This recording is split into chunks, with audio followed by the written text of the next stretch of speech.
Fontes do direito. Capítulo 14. A lei. Sumário. 73. Fontes do direito. 74. O direito romano. 75. Conceito e formação da lei. 76. Obrigatoriedade da lei. 77.73. Fontes do direito 74. O direito romano 75. Conceito e formação da lei 76. Obrigatoriedade da lei. Aplicação da lei. 73. Fontes do direito. 73.1 Aspectos gerais. A doutrina jurídica não se apresenta uniforme quanto ao estudo das fontes do direito. Entre os cultores da ciência do direito, há uma grande diversidade de opiniões quanto ao presente tema, principalmente em relação ao elenco das fontes. Esta palavra provém do latim, fons, fontis e significa nascente de água. No âmbito de nossa ciência é empregada como metáfora, como observa du Pasquier, pois, remontar a fonte de um rio é buscar o lugar de onde as suas águas saem da terra. Do mesmo modo, inquirir sobre a fonte de uma regra jurídica é buscar o ponto pelo qual sai das profundidades da vida social para aparecer na superfície do direito. Distinguimos três espécies de fontes do direito: históricas, materiais e formais. 73.2 Fontes históricas. Apesar de o direito ser um produto cambiante no tempo e no espaço, contém muitas ideias permanentes. A evolução dos costumes que se conservam presentes na ordem jurídica. A evolução dos costumes e o progresso induzem o legislador a criar novas formas de aplicação para esses princípios. As fontes históricas do direito indicam a gênese das modernas instituições jurídicas, a época, local, as razões que determinaram a sua formação. A pesquisa pode limitar-se aos antecedentes históricos mais recentes ou se aprofundar no passado, na busca das concepções originais. Esta ordem de estudo é significativa não apenas para a memorização do direito, mas também para a melhor compreensão dos quadros normativos atuais. No setor da interpretação do direito, onde o fundamental é captar-se a finalidade de um instituto jurídico, sua essência e valores capitais, a utilidade dessa espécie de fonte revela-se com toda evidência. A dogmática jurídica, que desenvolve o seu estudo em função do ordenamento vigente, com o objetivo de revelar o conteúdo atual do direito, proporcionando um conhecimento pleno, deve buscar subsídios nas fontes históricas pois, como anota Serberger, aquele que quisesse realizar o direito sem a história não seria jurista, nem sequer um utopista, não traria à vida nenhum espírito de ordenamento social consciente, senão mera desordem e destruições.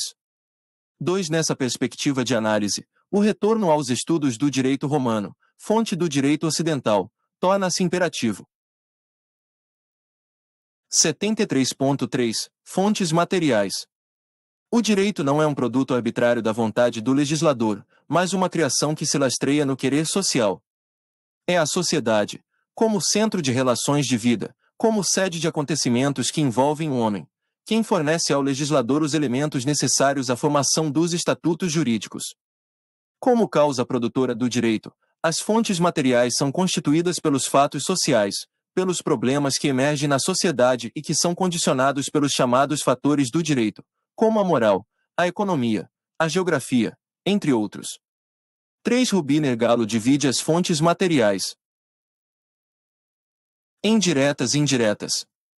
Estas são identificadas com os fatores jurídicos, enquanto as fontes diretas são representadas pelos órgãos elaboradores do direito positivo, como a sociedade, que cria o direito. Consuetudinário, o poder legislativo, que elabora as leis, e o judiciário, que produz a jurisprudência. 4. 73.4 Fontes formais. O direito positivo apresenta-se aos seus destinatários por diversas formas de expressão, notadamente pela lei e costume. Fontes formais são os meios de expressão do direito, as formas pelas quais as normas jurídicas se exteriorizam, tornam-se conhecidas. Para que um processo jurídico constitua fonte formal é necessário que tenha o poder de criar o direito. Em que consiste o ato de criação do direito? Criar o direito significa introduzir no ordenamento jurídico novas normas jurídicas. Quais são os órgãos que possuem essa capacidade de criar regras de conduta social? O elenco das fontes formais varia de acordo com os sistemas jurídicos e também em razão das diferentes fases históricas. Na terminologia adotada pelos autores, embora sem uniformidade, há distinção entre as chamadas fontes direta e indireta do direito. Aquela é tratada aqui por fonte formal, enquanto indireta não cria a norma, mas fornece ao jurista subsídios para o encontro desta, como é a situação da doutrina jurídica em geral e da jurisprudência em nosso país, vê item 94, infine. Para os países que seguem a tradição romano-germânica, como o Brasil, a principal forma de expressão é o direito escrito, que se manifesta por leis e códigos, enquanto o costume figura como fonte complementar. A jurisprudência, que se revela pelo conjunto uniforme de decisões judiciais sobre determinada indagação jurídica, não constitui uma fonte formal, pois a sua função não é gerar normas jurídicas, apenas interpretar o direito à luz dos casos concretos. A doutrina moderna tem admitido que os atos jurídicos que não se limitam à aplicação das normas jurídicas e criam efetivamente regras de direito objetivo constituem fontes formais. Duguit denominou atos-regras as diferentes espécies de atos jurídicos que, apesar de não possuírem generalidade, atingem a um contingente de indivíduos, de que são exemplos os estatutos de entidade, consórcios, contratos particulares e públicos. A doutrina tradicional, contudo, não admite essa categoria de fonte formal sob o fundamento de que suas normas não possuem generalidade. O argumento é falho, de vez que há leis que não são gerais. Por outro lado, há atos-regras que possuem amplo alcance, como ocorre, por exemplo, com os contratos coletivos de trabalho firmados por sindicatos. As diferentes categorias de fontes formais que indicamos revelam uma origem própria. Consoante a lição de Miguel Reale, toda fonte pressupõe uma estrutura de poder. A lei é a emanação do poder legislativo, o costume é a expressão do poder social, a sentença, ato do poder judiciário, os atos-regras, que denomina por fonte negocial, são manifestações do poder negocial ou da autonomia da vontade. 5. No sistema do Common Law, adotado pela Inglaterra e estados que receberam a influência do seu direito, a forma mais comum de expressão deste é a dos precedentes judiciais. A cada dia que passa, porém, avolumam-se as leis nesses países, com a circunstância de que, na hierarquia das fontes, a lei possui o primado sobre os precedentes judiciais. 74. O direito romano. Ao longo desta obra, numerosas referências são feitas ao direito romano, tal a sua influência nos ordenamentos do mundo ocidental, especialmente no direito privado. Daí a necessidade de se oferecer aos iniciantes a visão global daquele sistema, tanto por referência às fontes históricas quanto por sua organização, princípios e características fundamentais.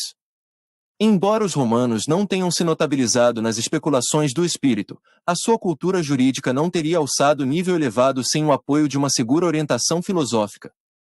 E esta não lhes faltou, pois os seus juristas receberam influência do estoicismo, filosofia grega difundida em Roma por Cícero, Sêneca, Marco Aurélio e Epíteto. A repercussão da filosofia estoica, em Roma, é atribuída à sua doutrina ética, dado o caráter austero do povo romano, e também, por sustentar, na esfera política, a ideia do Estado único, a qual correspondiam as aspirações romanas. As referências ao direito romano tomam por base, apenas, o ordenamento vigente em Roma, no período compreendido entre a sua fundação, 754 a.C., e a morte do imperador Justiniano, em 565 de nossa era.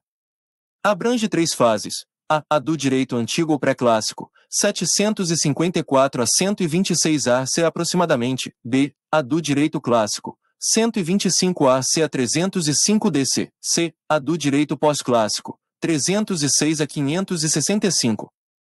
6. Para a compreensão de cada uma dessas fases, importante é a distinção dos diversos períodos da história de Roma, e período régio da fundação ao fim da realeza, 510 a.C. O jus positum era costumeiro e ligado à religião. Os pontífices revelavam o direito, exercendo seu monopólio. Segunda, período republicano de 510 a 27 a.C. O jus, direito laico, se emancipa do faz, direito sagrado, e surge a classe de jurisconsultos leigos, Terceira, período do Principado do Imperador Augusto, 27 AC, até Diocleciano, 285. Considerado monarquia atenuada, esse período é de transição entre a República e a monarquia absoluta. Além dos costumes e das leis, o direito da época teve por fonte os editos dos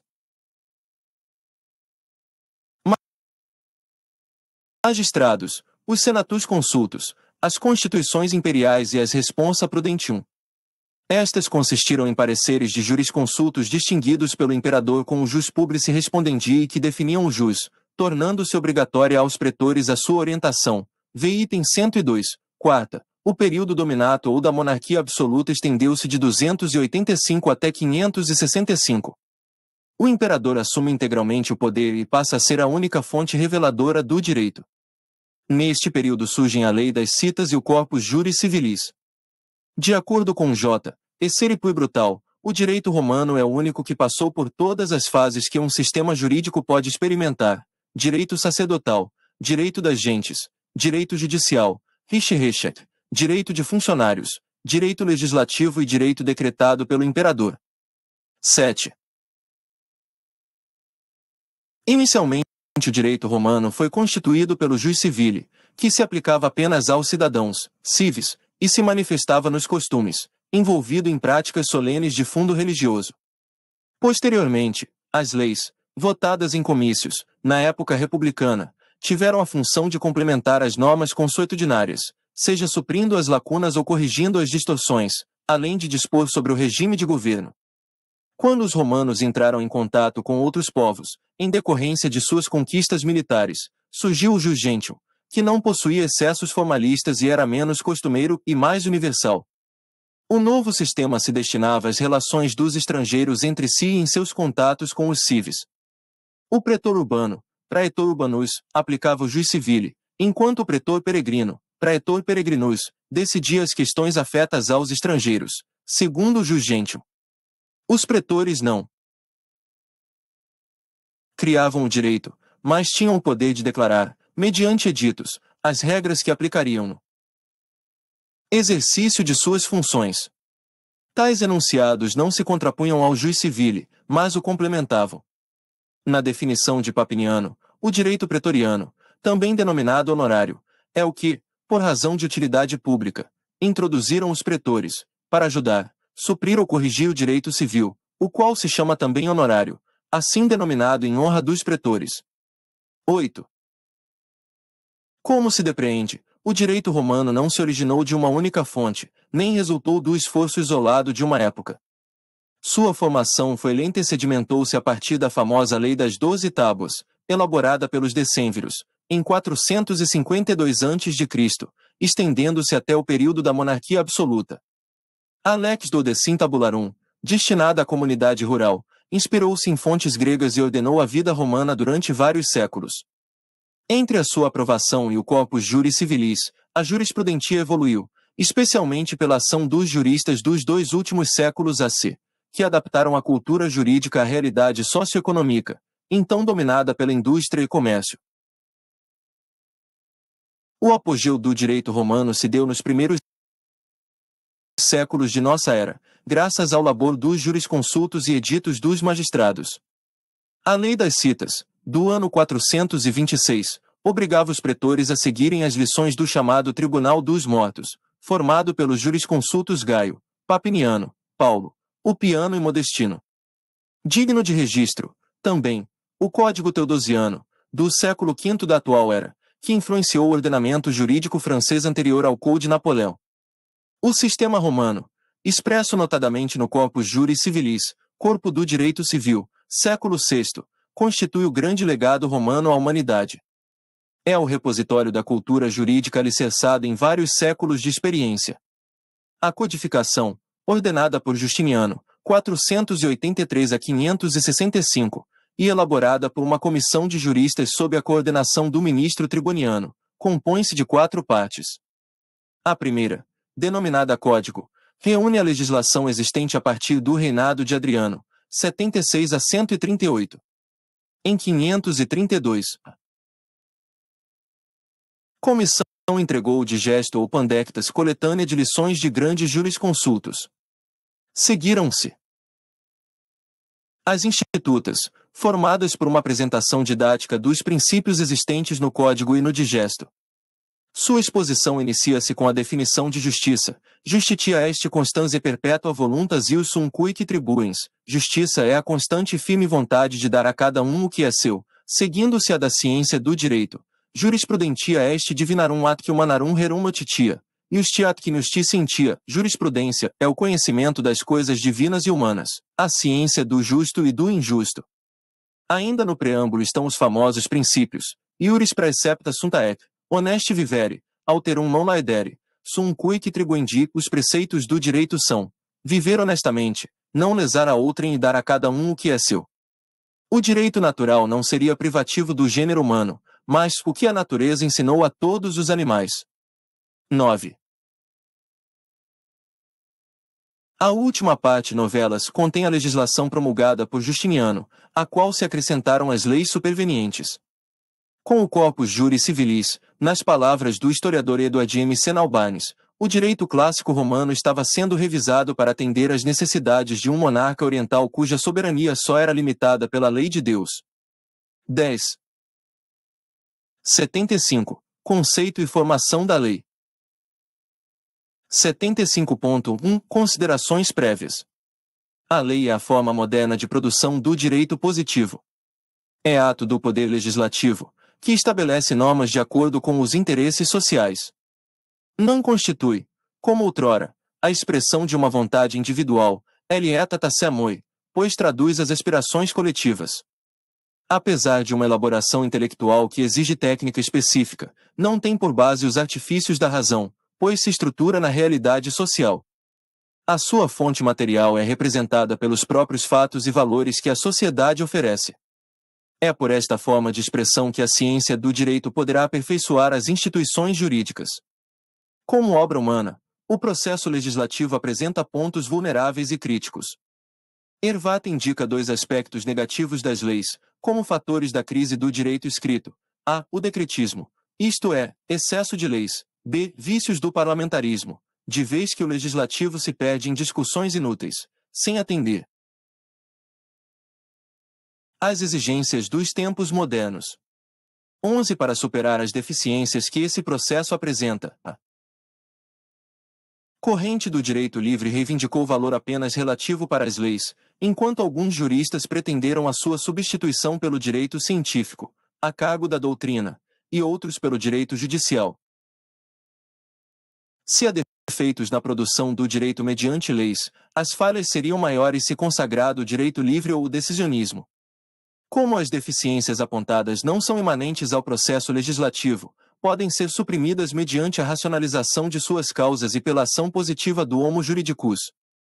As vantagens que a lei oferece do ponto de vista da segurança jurídica fazem tolerável um coeficiente mínimo de distorções na elaboração do direito objetivo. 75.2 Etimologia do vocábulo lei. A origem da palavra lei ainda não foi devidamente esclarecida. As opiniões se dividem, recaindo as preferências nos seguintes verbos: legere, ler, ligare, ligar, eligere, escolher. Para cada uma das versões há uma explicação pertinente. Em legere, porque os antigos tinham o costume de se reunir em praça pública, local em que se afixavam cópias das leis, para leitura e comentário dos novos atos. Em ligare, por força da bilateralidade da norma jurídica, que vincula, liga, duas ou mais pessoas, a uma impondo o dever e a outra atribuindo o poder. Finalmente, em eligere, porque o legislador escolhe, entre as diversas proposições normativas possíveis, uma para ser a lei. Segundo Cícero, a origem da palavra provém deste último verbo. Julgam que esta lei deriva seu nome grego da ideia de dar a cada um o que é seu, e eu julgo que o nome latino está vinculado à ideia de escolher, pois, sob a palavra lei eles apresentam um conceito de equidade e nós um conceito de escolha. E ambos são atributos verdadeiros da lei. 12 Para Tomás de Aquino, lei vem de ligar, porque obriga a agir. 13 Na opinião de Isidoro de Sevilha, a lei é assim chamada do verbo ler e está escrita. 14 75.3 Lei em sentido amplo. Em sentido amplo, empregar-se o vocábulo lei para indicar o jus scriptum. É uma referência genérica que atinge a lei propriamente, à medida provisória e ao decreto. 15 Criada pela Constituição Federal de 1988, a medida provisória é ato de competência do Presidente da República, que poderá editá-la na hipótese de relevância e urgência, excluída a permissão constitucional sobre matéria afeta a nacionalidade, cidadania, direitos políticos, partidos políticos, direito eleitoral, penal, processual penal e processual civil, entre outros assuntos, como prevê o artigo 62 da Constituição Federal, conforme a redação dada pela Emenda Constitucional N. 32, de 11 de setembro de 2001. Tanto quanto o Decreto-Lei, a quem substitui em nosso ordenamento, possui forma de decreto e conteúdo de lei. Uma vez editada, deve ser submetida imediatamente à apreciação do Congresso Nacional. Caso não logre a conversão em lei dentro do prazo de 60 dias da publicação, prorrogável por igual tempo, a medida provisória perderá seu caráter obrigatório, com efeitos retroativos ao início de sua vigência. Ocorrendo esta hipótese, o Congresso Nacional deverá disciplinar as relações sociais afetadas pelas medidas provisórias rejeitadas. Os atos normais de competência do chefe do Executivo, Presidente da República, governador de Estado, prefeito municipal, são baixados mediante simples decretos. A validade destes não exige o referendo do Poder Legislativo. Entre as diversas espécies de decretos, há os autônomos e os regulamentares. Os primeiros são editados na rotina da função administrativa, sobre as matérias definidas na Constituição Federal, nas constituições estaduais e em leis que organizam a vida dos municípios. Os decretos regulamentares complementam as leis, dando-lhes a forma prática de aplicação. O regulamento não pode introduzir novos direitos e deveres, deve limitar-se a estabelecer os critérios de execução da lei. 75.4 Lei em sentido estrito. Neste sentido, lei é o preceito comum e obrigatório, emanado do Poder Legislativo, no âmbito de sua competência. A lei possui duas ordens de caracteres, substanciais e formais. 1. Caracteres substanciais, como a lei agrupa normas jurídicas, há de reunir também os caracteres básicos destas: generalidade, abstratividade, bilateralidade, imperatividade, coercibilidade. É indispensável ainda que o conteúdo de lei expresse o bem comum. 2. Caracteres formais sob o aspecto de forma. A lei deve ser escrita, emanada do Poder Legislativo em processo de formação regular, promulgada e publicada. Os romanos a definiram como lex est quod populus atque constituit, lei é o que o povo ordena e constitui, e lex est commune praeceptum, lei é o preceito comum. Para Tomás de Aquino, é preceito racional orientado para o bem comum e promulgado por quem tem a seu cargo os cuidados da comunidade. Crisipo, o estoico, colocou-a no mais alto pedestal, afirmando que é a rainha de todas as coisas, divinas e humanas, critério do justo e do injusto, preceptora do que se deve fazer e proibidora do que se não deve fazer.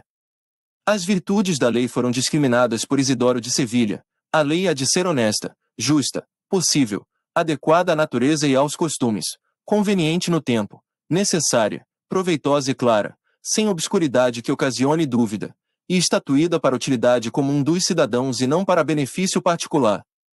Etimologias, v. 21. 16 Esta definição, na verdade, constitui um esquema de uma filosofia do direito. A já citada definição formulada por Montesquieu, a relação necessária derivada da natureza das coisas, na opinião de alguns, é aplicável apenas às leis da natureza, mas na realidade é de caráter genérico, alcança a lei jurídica e lhe dá foro de cientificidade. 75.5 Lei em sentido formal e em sentido formal material. Em sentido formal, lei é um instrumento que atende apenas aos requisitos de forma, processo regular de formação, poder competente, faltando-lhe pelo menos alguma característica de conteúdo, como a generalidade, ou por não possuir sanção ou carecer de substância jurídica. A aprovação, pela Assembleia da Revolução Francesa, da lei que declarava a existência de Deus e a imortalidade da alma é exemplo claro de lei apenas em sentido formal. Em sentido formal material, a lei, além de atender os requisitos de forma, possui conteúdo próprio do direito, reunindo todos os caracteres substanciais e formais. 75.6. Lei substantiva e lei adjetiva. Lei substantiva ou material é a que reúne normas de conduta social que definem os direitos e deveres das pessoas em suas relações de vida. As leis relativas ao direito civil, penal, comercial, normalmente são dessa natureza. Lei adjetiva ou formal consiste em um agrupamento de regras que definem os procedimentos a serem cumpridos no andamento das questões forenses. Exemplos: leis sobre direito processual civil, direito processual penal. As leis que reúnem normas substantivas e adjetivas são denominadas institutos unos.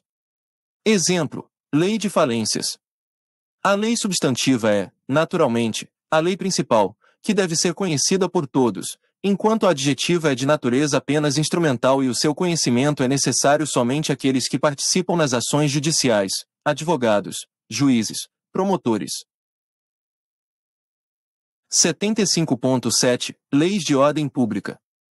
A lei de ordem pública, ao contrário das que integram a ordem privada, reúne preceitos de importância fundamental ao equilíbrio e à segurança da sociedade, pois disciplina os fatos de maior relevo ao bem-estar da coletividade. Por tutelar os interesses fundamentais da sociedade, prevalece independentemente da vontade das pessoas. É cogente e se sobreleva à opinião de todos, inclusive a daqueles a quem beneficia. Tal entendimento surgiu como consequência e extensão do brocado de Papiniano Jus Publicum Privatorum Pactis Mutari non potest. Não pode o direito público ser substituído pelas convenções dos particulares. Constituem leis de ordem pública as que dispõem sobre a família, direitos personalíssimos, capacidade das pessoas, prescrição, nulidade de atos, normas constitucionais, administrativas, penais, processuais, as pertinentes à segurança e à organização judiciária. São igualmente as que garantem o trabalho e dispõem sobre previdência e acidente do trabalho. Para o reconhecimento dessas leis, tem sido importante o papel da jurisprudência. Diante da função relevante de prover a segurança da sociedade, entende a doutrina que tais normas devam ser aplicadas em conjunto, como condição à garantia do equilíbrio social. A interpretação deve ser estrita, condenando-se tanto a amplitude quanto a limitação do alcance de suas normas jurídicas. Tanto a interpretação extensiva quanto a analogia não são admitidas. As normas não preceptivas, que se destinam apenas à organização, podem ser interpretadas extensivamente, de vez que não estabelecem limitações aos direitos individuais. 75.8. Formação da lei e o processo legislativo. O processo legislativo é estabelecido pela Constituição Federal e se desdobra nas seguintes etapas: apresentação de projeto, exame das comissões, discussão e aprovação, revisão, sanção, promulgação e publicação. 75.8.1 Iniciativa da lei. Conforme dispõe o artigo 61 da Constituição Federal de 1988, a iniciativa das leis complementares e ordinárias compete a qualquer membro ou comissão da Câmara dos Deputados, do Senado Federal ou do Congresso Nacional, ao Presidente da República, ao Supremo Tribunal Federal, aos tribunais superiores, ao Procurador-Geral da República e aos cidadãos. A iniciativa pelo Presidente da República pode ocorrer sob duas modalidades distintas. O chefe do Executivo pode encaminhar projeto em regime normal, caso em que o andamento será comum aos apresentados por outras fontes. Poderá o Presidente solicitar urgência na apreciação de projetos de sua iniciativa, hipótese em que a matéria deverá ser examinada pela Câmara dos Deputados em 45 dias e, sucessivamente, pelo Senado Federal em igual prazo. Esgotado este sem manifestação, o projeto entrará na ordem do dia em caráter prioritário, consoante dispõe o 2 do artigo 64 do texto constitucional.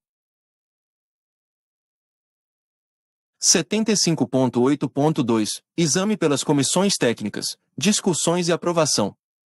Uma vez apresentado, o projeto tramita por diversas comissões parlamentares, às quais se vincula por seu objeto.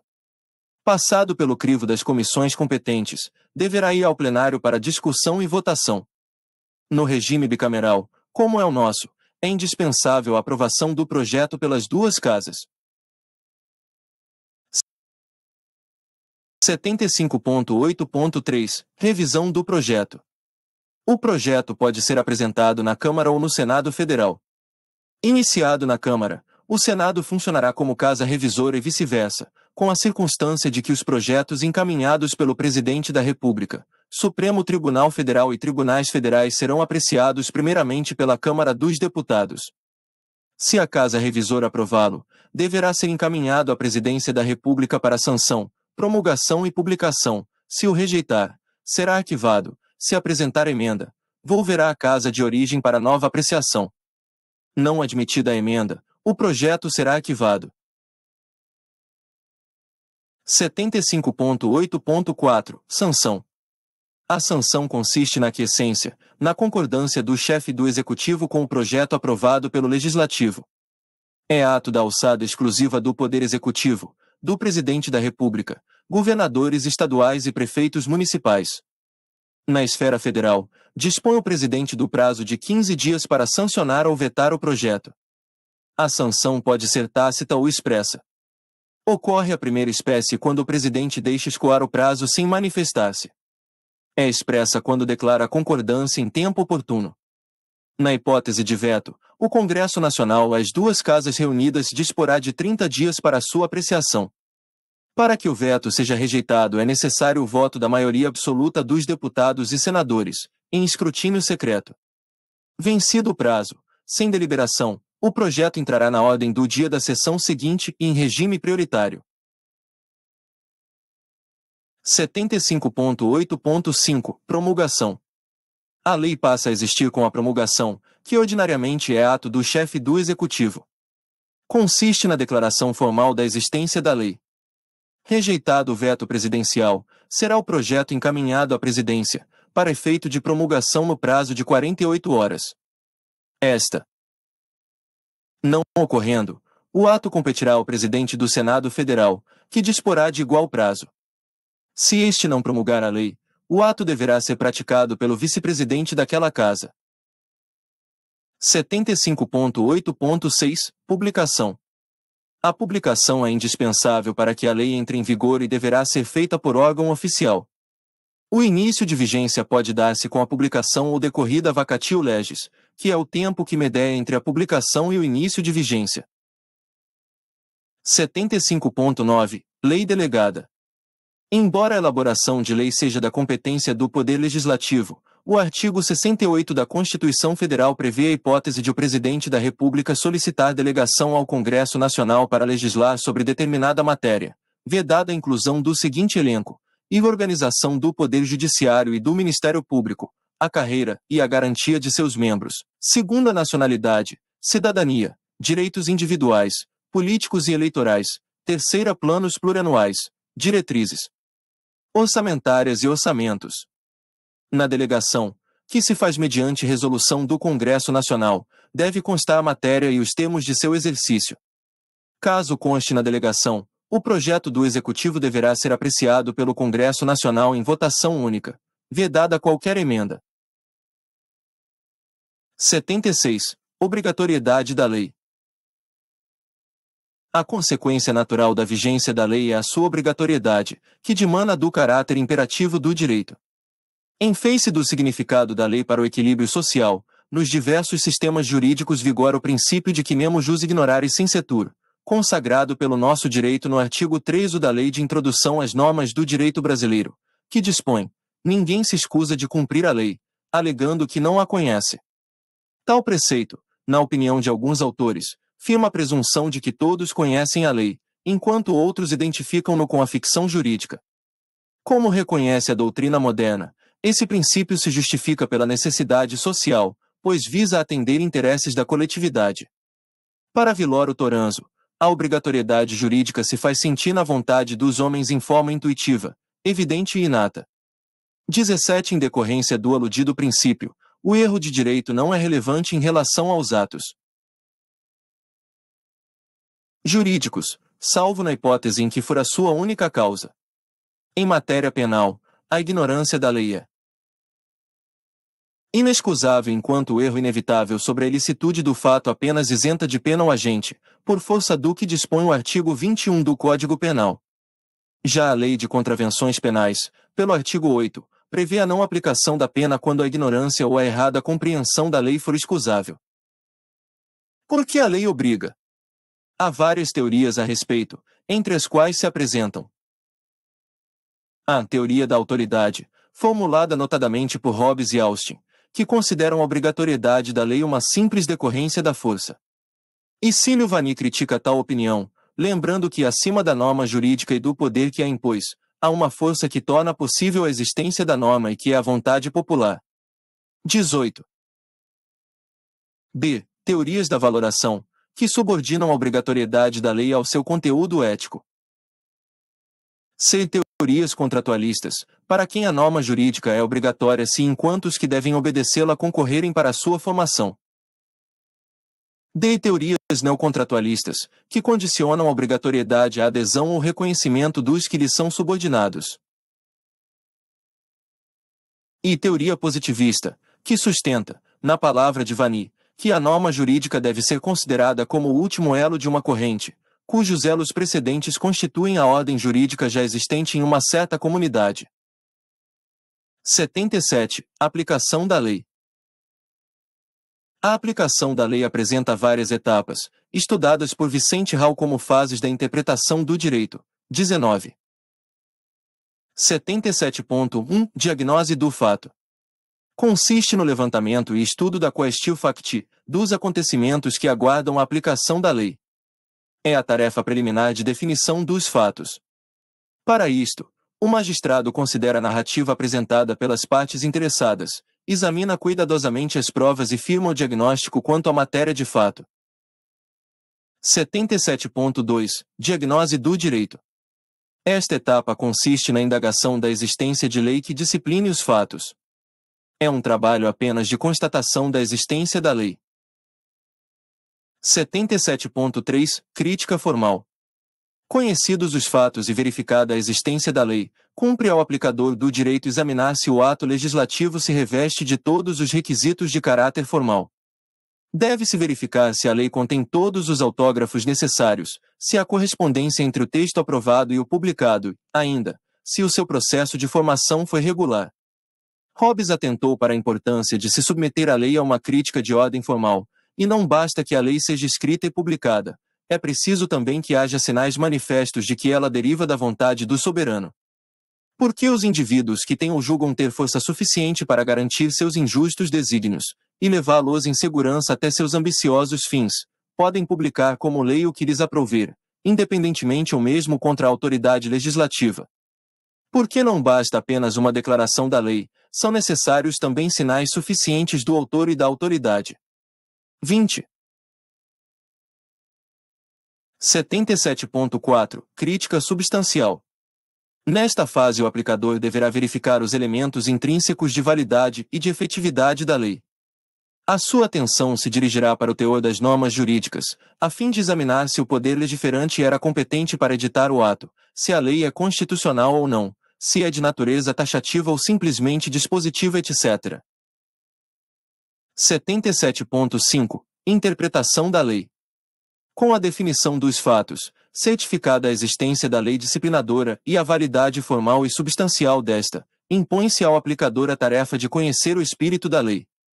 Interpretar o direito consiste em revelar o sentido e o alcance das normas jurídicas. 77.6 Aplicação da lei. Vencidas as etapas preliminares, a autoridade judiciária ou administrativa já estará em condições de promover a aplicação da lei, atividade essa que segue a forma de um silogismo. A aplicação do direito é uma operação lógica, mas não exclusivamente lógica, pois importante é a contribuição do juiz, com as suas estimativas pessoais.